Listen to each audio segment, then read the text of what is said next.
another video. I'm Jeffrey. I understand that you have a lot going on in your life, and that you're looking for something that will allow you to truly know who you are. Feeling with us, being happy, and appreciating everything in your power. Science really is the language that does that really well. And the new sciences like quantum physics and neuroplasticity, neuroscience, neuroendocrinology, psychoneuroimmunology, the mind-body connection, epigenetics, all of those sciences point the finger at possibilities. So I want to create a language for people from a philosophical or theoretical standpoint for them to begin to understand what's possible. But then I want to be able to have those people begin to wire that information in their brain completely, because learning is making new connections, right, in the brain. But remembering is maintaining and sustaining those connections, and it's so much easier to lose our vision than to remember it, right? So then we have to begin to hardwire the brain or install the neurological hardware in preparation for an experience. So the more people understand what they're doing and why, then the how gets easier. And once you start feeling unlimited, once you start feeling abundant, once you start feeling worthy, now you're teaching your body chemically to understand what your mind has intellectually understood. So knowledge is for the mind and experiences for the body, and people begin to embody the truth of that philosophy. Now, if they can repeat it over and over again, it'll become innate in them. It'll become natural, second nature, will become easy. They'll begin to master that philosophy. So I want people to begin to understand that thoughts are very powerful. Feelings drive our thoughts, and that they can begin to create a better life for themselves once they understand some of these principles. If you think that your thoughts have something to do with your future, just from a theoretical standpoint, that your thoughts create your destiny, and you think 60 to 70,000 thoughts in one day, and 90% of those thoughts are the same thoughts as the day before, well, then your life isn't going to change very much as long as you're thinking the same way. And those same thoughts lead to the same choices. The same choices lead to the same behaviors. The same behaviors create the exact same experiences, and we anticipate the same feelings or emotions from those experiences, and those emotions are the payoff that drive our very same thoughts. Well, our biology, our neurocircuitry, our neurochemistry, our hormones, and even our gene expression will be equal to how we think, how we act, and how we feel. And how we think, how we act, and how we feel is called our personality.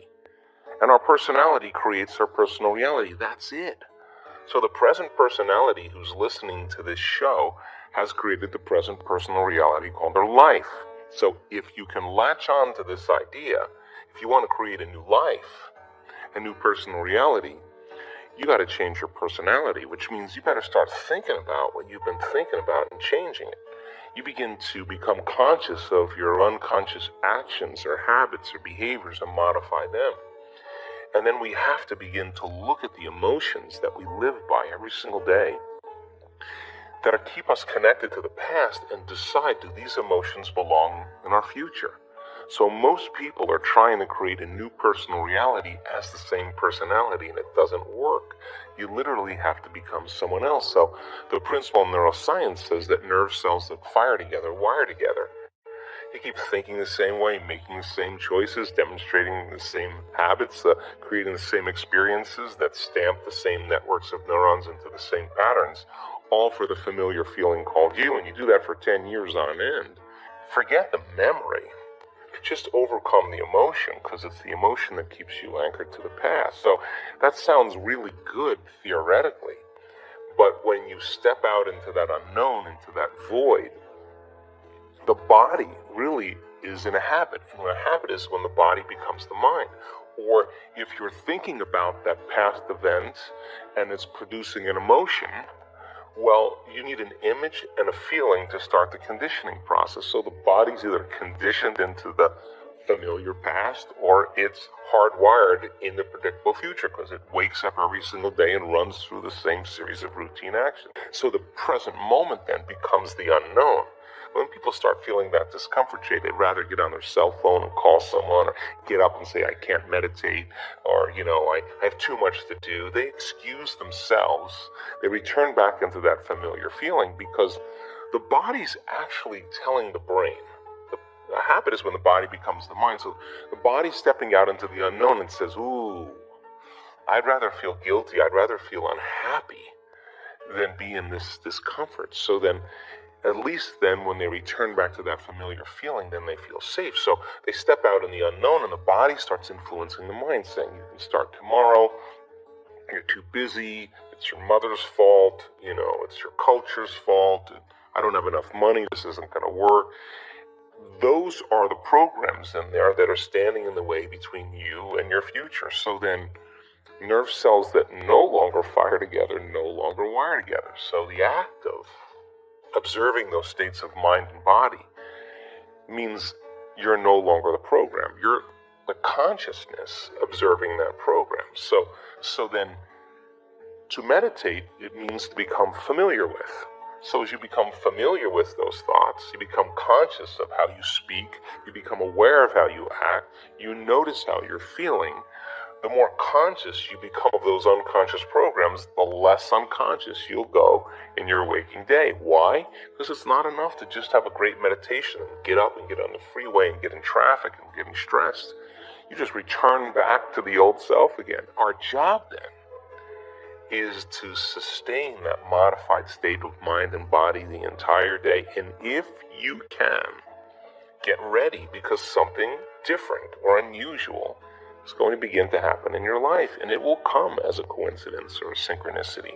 And that's breadcrumbs from the divine saying you're on the path, just keep doing it. There'll be another one, just keep staying in that energy.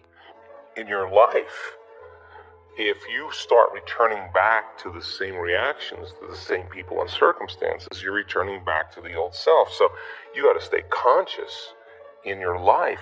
That is the key, because the universe only gives us what we think we're worthy of receiving. So we got to become initiated into this and understand that thousands of years of programming that says that we have to change things matter to matter, in three-dimensional reality. And it will take time, but to begin to connect to that resource called the quantum field and create from the field instead of from matter, there's a lot of unlearning that has to go on. You have to really begin to mentally rehearse.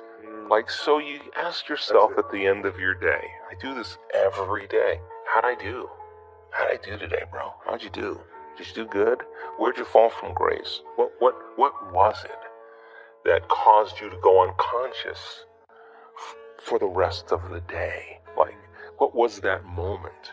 Now, if you're a student of life, you'll begin to contemplate, well, it was that person that said that thing, then I reacted, or I got this email, or things didn't go my way, and I started feeling angry or frustrated or fearful.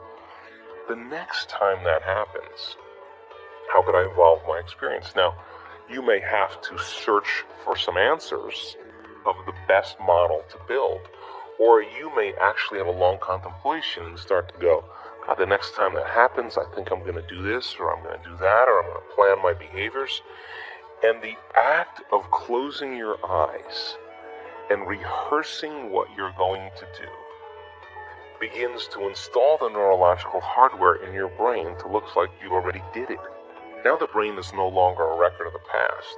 Now it's a map to the future, and if you keep installing that hardware, the hardware will become a software program, which means you'll just start acting like a happy person. Why? There's no magic there. You install the circuitry. So that's more important than the news. Right. We're delighted to see you all the way through the video. If you enjoyed this video, please share it with your friends and let us know in the comments